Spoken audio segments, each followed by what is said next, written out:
Para você conseguir tirar o máximo de proveito ali das ferramentas, é extremamente importante você entender os fundamentos dela, tá? Então, com o React não seria diferente. Hoje a gente vai abordar os 10 principais conceitos que você precisa dominar no React para conseguir tirar o máximo de proveito dessa lib, beleza? Então, vamos lá pro vídeo.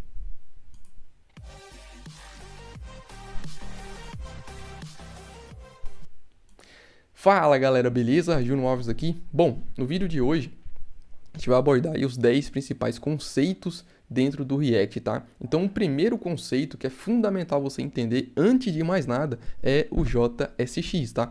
O JSX nada mais é do que o JavaScript XML, tá? Que é o quê? É uma extensão da linguagem JavaScript que permite que a gente escreva HTML dentro de um código JavaScript, tá? Se você estiver utilizando o TypeScript assim como eu, a extensão vai ser .tsx ou se for apenas JavaScript, .jsx, tá? Além disso, o JSX ele é bem importante até você entender que não é a única forma que a gente tem de criar componentes dentro do React, tá? Inclusive, tem um vídeo bem recente aqui no canal.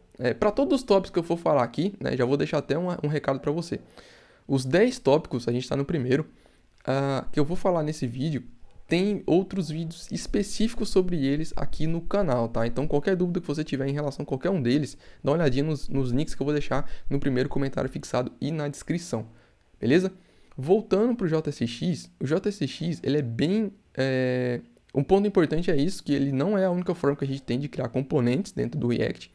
Além disso, existem basicamente 7 etapas que você precisa entender desde o momento que você escreve o seu JSX aqui, tá? Até ele chegar no browser. Lembrando que o browser não entende JSX, ele entende apenas JavaScript, certo? Então vai ter que ter um processo de transpilação aí no meio, perfeito?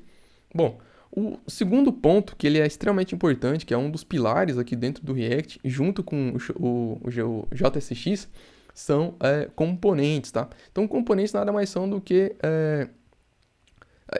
blocos, né, para a gente isolar a nossa UI. Então, são pedaços pequenos da nossa UI. Por exemplo, a gente tem um componente de input aqui. Então, obviamente, né, toda aplicação, praticamente todas as aplicações, elas vão precisar, por exemplo, de um componente de input, certo? Então, esse aqui seria já o primeiro grande candidato para se tornar um componente, tá? Componente isolado. Então, um componente você vai pegar ele, vai isolar ele nesse caso aqui. Então, tem vídeos aqui no canal onde a gente utiliza, né, toda essa parte do for de ref aqui, que é um conceito bem mais avançado de encaminhamento de ref, etc, tá? Não se preocupe com isso agora. Mas, basicamente, o nosso input aqui, ele é um componente, né, dentro do React. E agora a gente consegue reutilizar ele em toda a aplicação, tá? E ele recebe algumas informações que são o nosso próximo tópico aqui, que são as props. Então, o terceiro ponto importante aqui, né, o terceiro conceito importante são as props. Então, aqui a gente tem o nosso componente pai, que é esse form, tá? E aí ele tem esse componente filho, que é esse input aqui, perfeito? E esse componente pai, ele passa algumas informações para o componente filho, através de quê? Das props, que são uma diminuição ali, né? Esqueci a palavra agora, mas é uma abreviação de propriedades, tá? De properties. Então, aqui, ó, por exemplo, a gente está passando a propriedade value, né? Está passando o name aqui, que é um estado, tá? A gente vai falar já sobre isso daqui, o que está acontecendo aqui embaixo dos panos, mas a gente está passando algumas informações aqui, né? Para esse componente. Então, são as props desse componente, beleza? O quarto assunto que é extremamente importante você entender, e não só entender, se você quiser mesmo dominar e masterizar o React, você tem que dominar isso aqui, que são os estados, tá? Os estados basicamente são objetos que guardam informações internamente aqui do componente, tá? Então aqui a gente tem, por exemplo, 3 estados. Estado de count, name e isForVisible, tá? Para controlar a visibilidade aqui do nosso formulário. Aqui é importante você entender que os estados, eles já são a ponte para um outro conceito que é bem importante no React também, que é a parte de re-renderização, tá? Por quê? Toda vez que um setState, né, que é esse segundo parâmetro, esse segundo valor aqui do array, a segunda posição do array aqui, que o useState retorna para a gente, é a função que altera esse estado, certo? Lembrando que tem vídeo exclusivo sobre isso aqui no canal, tá? Se você tá, é o primeiro vídeo que você tá vendo aqui do canal, tá com dúvida, tá aprendendo React agora, dá uma olhadinha nos vídeos que eu vou deixar no primeiro comentário fixado. Mas basicamente, toda vez que essas funções aqui, elas são executadas, elas são invocadas, o React ele vai re-renderizar esse componente, tá? Então é bem importante você entender esse tópico também de re-renderização, que uma coisa vai acabar levando a outra.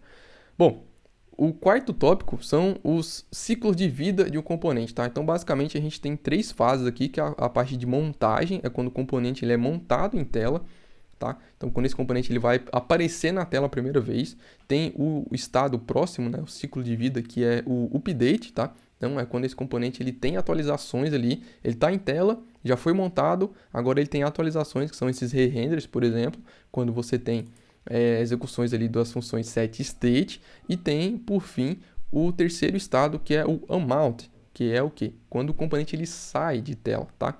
Então, uma dica que eu te dou é para você não pensar muito no use effect, né? Esse hook aqui, a gente vai falar sobre os hooks, tá? Que são ligados à life cycle, né? Que é esse ciclos de vida do componente, tá? Por quê?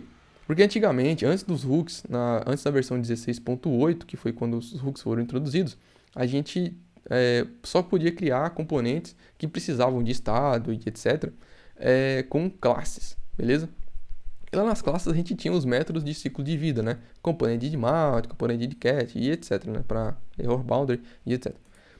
Bom, aqui com componentes funcionais, com os hooks, a gente tem o use effect, tá? Basicamente, quando a gente tem esse array vazio, ele vai ser executado, esse efeito que está aqui dentro, ele vai ser executado apenas uma única vez. Quando? Quando o componente ele for montado, que é o primeiro estágio que a gente comentou. Se você tiver uma variável aqui dentro, né, nesse array de dependências, toda vez que essa variável mudar, certo? Esse estado aqui, esse efeito, ele vai ser disparado novamente. E a gente tem uma terceira situação que poucas pessoas sabem, né? A gente pode passar um return aqui, ó. E esse return, o que tiver aqui dentro, ele vai ser executado quando o componente ele for desmontado da tela, tá? Quando ele estiver nesse terceiro ciclo de vida, né? Esse terceiro estágio ali, que é o unmount. Perfeito? Então é importante você entender isso aqui dentro, né? Entender o ciclo de vida dos componentes dentro do React, tá? O próximo ponto, né? O sexto ponto, né? Tô me perdendo aqui. São os hooks, tá? Então, basicamente, os hooks, eles são funções, certo? Do React, que foram introduzidos, como eu falei, numa versão 16.8, que permite que a gente tenha controle de, por exemplo, estado, efeitos e memorização e etc. Em componentes funcionais, certo? Porque antes, com as classes, a gente não podia fazer esse tipo de... Não tinha esse tipo de poder com componentes funcionais, apenas com classes, tá? Então, os hooks, eles são essas funções especiais, por exemplo, que o useState, useEffect, useCallback, useMemo e por aí vai, tá? Já deixo até uma pergunta para você que é muito comum em entrevistas, tá?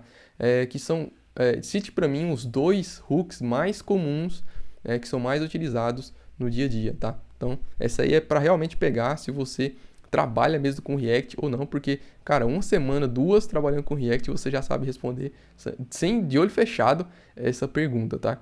Então, vamos lá. O próximo ponto são os eventos, tá? Eventos cara, é um assunto extremamente rico e interessante de você estudar, não só por conta do React, tá?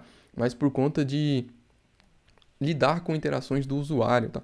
Então, eventos, por exemplo, aqui a gente tem o onClick, então é um evento de clique do botão, então a gente já está lidando com ele aqui com essa função ToggleForm, por exemplo. Tem o nosso componente de input aqui, que ele tem o onChange, a gente poderia ter um onSubmit aqui no form também. Então, são formas que a gente tem de lidar com interações do usuário. Então, é bem importante. Inclusive, tem um vídeo bem recente aqui no canal, onde eu explico a diferença entre eventos e efeitos, tá? Então, lembra que o hook aqui é um hook de useEffect. Então, a diferença entre os effects e os events, beleza? É extremamente importante você entender isso se você quer de fato dominar e masterizar a ferramenta, tá? Bom, o próximo ponto, que também já entrando nesse detalhe aqui de formulários, tá? Então, a gente vai falar agora sobre forms. Que primeiro ponto aqui importante é você saber que o React ele não tem uma funcionalidade integrada para você lidar com formulários, tá?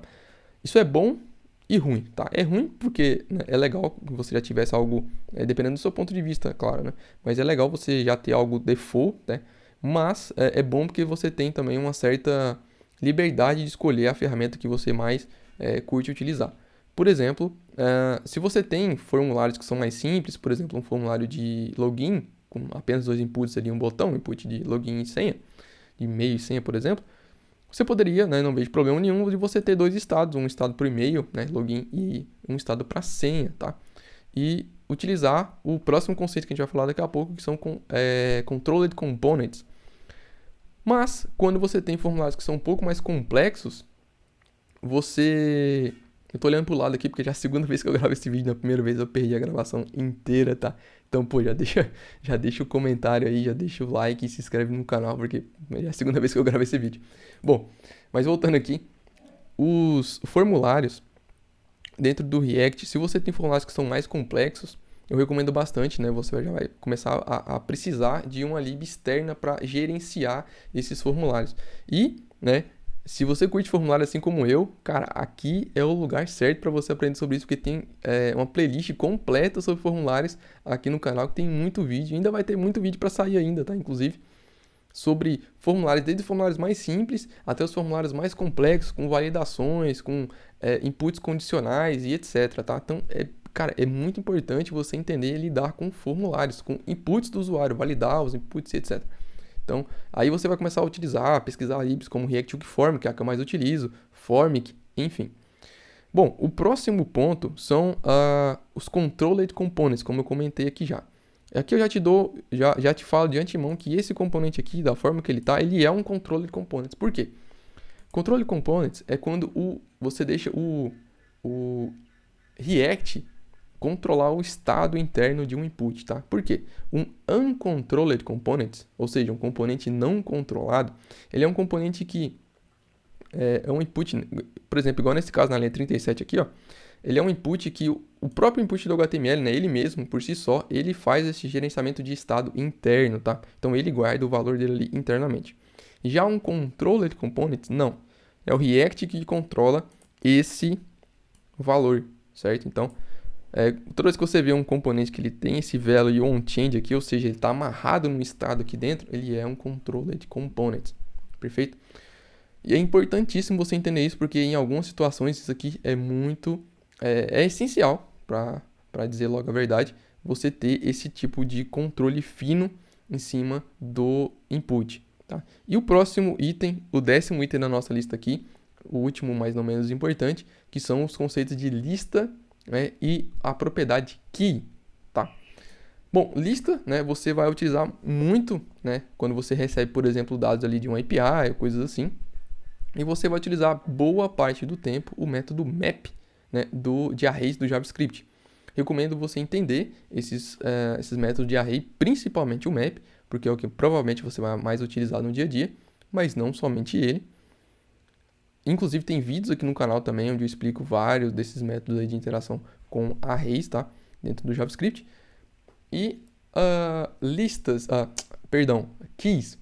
As keys são propriedades que são altamente subestimadas aqui dentro do React, tá? Muitas pessoas acham que as keys são utilizadas apenas quando a gente interage com listas, tá? Com arrays, mas não, tá? As keys, por exemplo, aqui, ó, eu posso passar um aqui para esse input, tá? Então, qual que é a vantagem, qual que é a utilização, para que serve essas keys, tá? Tem vídeo aqui no canal onde eu explico para você, cara, em detalhes, sabe? Ponto a ponto, o que elas são, para que elas servem e quando você deveria utilizar, tá? E já informo de antemão que não é somente quando você está lidando com listas e muito menos passar o index como key quando você tem uma lista, tá? Então, para todo mundo que já trabalha com React, sabe que quando você interage com uma lista, né, você itera em cima de uma lista, o primeiro elemento que é retornado ali do map, ele exige, né, que você passa uma key única para aquele elemento, tá? Então é importante você entender o porquê que o React obriga, né? Ele pede para você fazer isso. Obriga é uma palavra forte, mas ele pede que você faça isso. Informe uma key, tem que ser única, não pode ser o index, porque o index é um tiro no pé. O index e nada é a mesma coisa, tá? É como se você utilizasse TypeScript e saísse tipando tudo como N. né? Você perdeu todo o poder, né, do TypeScript, assim como você perde todo o poder de você passar uma key única como uma chave única como key, né? Bom, galera, a gente cobriu os 10 pontos aqui, os conceitos principais, tá? Espero que você tenha gostado desse vídeo. Não esqueça de se inscrever no canal, deixe o seu like, deixe seu comentário, sugestões de próximos vídeos, quais são suas maiores dúvidas no React, deixa aí, que pode se tornar um vídeo logo no futuro, beleza? E, cara, dá uma força aí, que é a segunda vez que eu gravo esse vídeo, beleza? Então, é isso, galera, valeu, falou, grande abraço e até a próxima.